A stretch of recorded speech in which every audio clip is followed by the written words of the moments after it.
ഗോവിന്ദച്ചാമിയുടെ jail ചാട്ടവുമായി ബന്ധപ്പെട്ട് നടൻ വിനായകൻ വിവാദമായ ഒരു ഫേസ്ബുക്ക് പോസ്റ്റ് ഇന്ന് ഇടുകയുണ്ടായി. വി.എസ്. അച്യുതാനന്ദന്റെ മരണവുമായി ബന്ധപ്പെട്ട വിവാദത്തിന് പിന്നാലെയാണ് ഇത്തരത്തിൽ വിവാദ പരാമർശവുമായിട്ട് നടൻ വിനായകൻ മറ്റൊരു ഫേസ്ബുക്ക് പോസ്റ്റ് ഇട്ടിരിക്കുന്നത്. ഗോവിന്ദച്ചാമിയുടെ പേര് ചാർലി തോമസ് എന്നായത് ഭാഗ്യം. പകരം ഗോവിന്ദച്ചാമിയുടെ പുതിയ പേര് മുഹമ്മദ് കുട്ടി എന്നോ നസറുദ്ദീൻ ഷാ എന്നോ ആയിരുന്നെങ്കിൽ നാർക്കോട്ടിക് ജിഹാദ് അച്ഛൻ പുതിയ ജിഹാദുമായി വരുമായിരുന്നുവെന്നാണ് ഫേസ്ബുക്കിൽ വിനായകന്റെ പരാമർശം.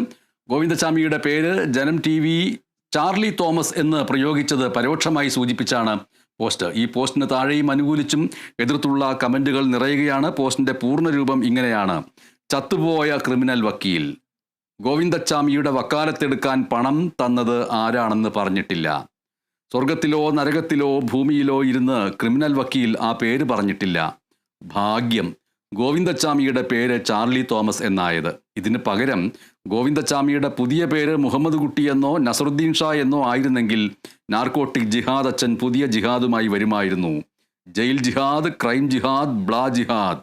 കർത്താവേ, നാർക്കോട്ടിക് ജിഹാദ് അച്ഛനെയും ഗോവിന്ദച്ചാമി എന്ന ചാർലി തോമസിനെയും ക്രിമിനൽ വക്കീലായ ആളൂരിനെയും അയാളുടെ അമ്മയെയും ഉണ്ടെങ്കിൽ അയാളുടെ ഭാര്യയെയും മകളെയും പേരമകളെയും കാത്തോളണേ എന്നാണ് രണ്ട് പ്രത്യേകതരം നായകളെ അടുത്തിരുത്തിക്കൊണ്ട് വിനായകൻ ഈ കുറിപ്പിട്ടിരിക്കുന്നത്. ഈ നായകൾ ഏതിനത്തിൽപ്പെട്ടതാണ് എന്ന് എനിക്ക് പറയാൻ അറിയില്ല. നായകളെ വീട്ടിൽ വളർത്താനുള്ള ഒരു താല്പര്യമില്ലാത്ത ഒരാളാണ്. എങ്കിലും നായസ്നേഹികൾ അത് മനസ്സിലാക്കുമെന്ന് കരുതുന്നു. വിനായകൻ എഴുതിയിരിക്കുന്ന ഈ കുറിപ്പിന് ഇതുവരെ 4.3 ലൈക്കുകൾ വന്നിരിക്കുന്നു.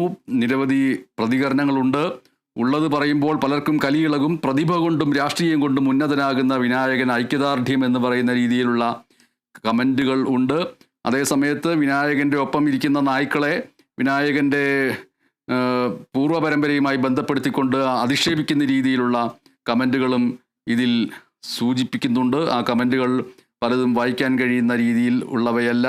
ഈ ടെലിവിഷൻ ചാനലിൽ അത് വായിക്കാൻ കഴിയുന്ന രീതിയിലല്ല. എന്തായാലും നമ്മുടെ നാട് എത്രത്തോളം വർഗീയമായിട്ട് ചിന്തിക്കുന്നു, ഏതൊക്കെ രീതിയിലുള്ള നിലവാരമാണ് ഓരോരുത്തരുടെയും മനസ്സിലുള്ളത് എന്ന് മനസ്സിലാക്കാൻ കഴിയുന്ന രീതിയിലാണ് ഇതിന് ഓരോന്നിനും താഴെ വരുന്ന കമൻറ്റുകൾ. അതേസമയം ഇതിനകത്ത് രാഷ്ട്രീയമായ ശരി അന്വേഷിക്കുന്ന രീതിയിലുള്ള പലതരത്തിലുള്ള കമൻറ്റുകളും വന്നുകൊണ്ടിരിക്കുന്നു. വിനായകൻ രാഷ്ട്രീയമല്ലാതെ ഒന്നും പറയാറില്ല, അതാരെങ്കിലും ഒരു കൂട്ടർക്ക് പൊള്ളും, അതിനെ തെറി വിളിച്ചിട്ടൊന്നും കാര്യമില്ല എന്ന് ചിലർ സൂചിപ്പിക്കുന്നു. ആ രീതിയിൽ അത് മുന്നോട്ട് പോവുകയും ചെയ്യുന്നു.